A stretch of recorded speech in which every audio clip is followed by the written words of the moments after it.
বাম তো অপ্রাসঙ্গিক এখন এই ভোট যুদ্ধে, কারণ লোক ধরে নিয়েছে যে ভোট কেউ নষ্ট করবে না। আর উন্নয়নের ধারা বজায় রাখতে গেলে বালুরঘাটে সবাই ঠিক করে ফেলেছে যে বিজেপি ছাড়া আমাদের কোনো বিকল্প রাস্তা নেই। আমেরা তো সব জায়গাতেই নন এক্সিস্টেন্ট প্রায়, লড়াইটা মূলত তৃণমূল আর বিজেপির হচ্ছে, এবং বিজেপির মিথ্যাচার বনাম তৃণমূলের উন্নয়ন, এই হচ্ছে আমার কথা। তৃণমূল আর বিজেপির দুটোর তো কোনো তফাৎ নেই, মুদ্রার এপিট আর ওপিট, তাদের নীতি প্রমাণ করে দেয়। এই দুটো দল কেন আলাদা করে প্রার্থী দেয় আমরা জানি না, একটা প্রার্থী দিলেই পারে। সুতরাং মানুষ এই সেটিং এখন বুঝে গেছে তৃণমূল বিজেপির, তাই মানুষ বামপন্থীদের সমর্থন করবে বলেই মনে করি। আমাদের একটা সংগঠন আছে, সেই সংগঠন থেকে আন্দোলন করে আমরা একটা বিশ্ববিদ্যালয়, দক্ষিণ দিনাজপুর বিশ্ববিদ্যালয় নাম সেটা আনতে পেরেছিলাম, কিন্তু তার কোনো স্থায়ী ভবন নেই। এই অপদার্থ সরকার তার কোনো ব্যবস্থা করে স্থায়ী ভবন তৈরির, স্থায়ী ফ্যাকাল্টি নেই, প্রশিক্ষক কর্মচারী নেই।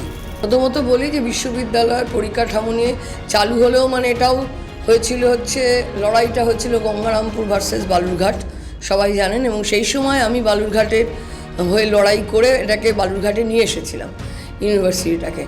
এখন আমি এখানে আসা মাত্র যেটা করেছি সেটা হচ্ছে 7টা সাবজেক্ট ইনক্লুড করা, এবং এই বিল্ডিং তৈরির যে অ্যাডমিনিস্ট্রেটিভ অ্যাপ্রুভাল সেইটা ভিসিকে বলে সেটা ওনার কাছ থেকে চেয়ে নিয়ে আমি অলরেডি ডিপার্টমেন্টে দিয়েছি।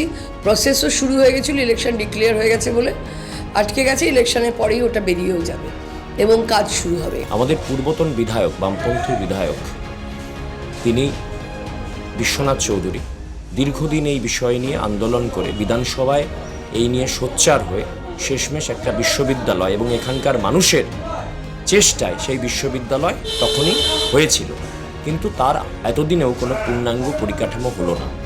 আমাদের শাসক দলের কাছে একটাই প্রশ্ন, আজকে ভোট 23শে এপ্রিল এখানে, আজকে তার আগে কেন তাদেরকে বলতে হচ্ছে যে বিশ্ববিদ্যালয়টার পরিকাঠামো পূর্ণাঙ্গ হবে? এতদিন তারা কেন এটার জন্য ভাবেননি? আমরা আন্দোলন দীর্ঘদিন ধরে করছি যে বালুরঘাট মেডিকেল, একটা জেলার মেডিকেল কলেজ দরকার। আমাদের পার্শ্ববর্তী যে দুটো জেলা আছে, উত্তর দিনাজপুর বা মালদা, সেখানে পর্যন্ত মেডিকেল কলেজ তৈরি হয়ে গেছে, অথচ বালুরঘাটে সেই মেডিকেল কলেজ নেই।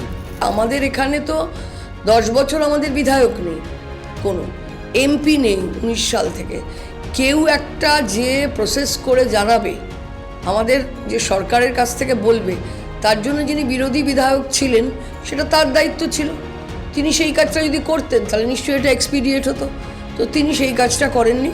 যে আমরা বিধায়ক পেলে মমতা বন্দ্যোপাধ্যায়ের কাছ থেকে আবেদন জানিয়ে এখানে আমাদের মেডিকেল কলেজটার ব্যাপারে কাজ শুরু করাবো, এবং মেডিকেল কলেজটা আমরা করতে চেয়েছি। আমরা এবারও বলছি যে আমাদের বামপন্থীদের মানুষ যদি সমর্থন করেন, ভরসা রাখেন, আমরা এই মেডিকেল কলেজ করবার জন্য আপ্রাণ চেষ্টা করব। যেভাবে বালুরঘাটের হাসপাতাল আমাদের এখানকার প্রথম বামপন্থী বিধায়ক ডক্টর ধীরেন ব্যানার্জির উদ্যোগে এবং তৎকালীন মুখ্যমন্ত্রী ডক্টর বিধানচন্দ্র রায়ের চেষ্টায় গড়ে উঠেছিল।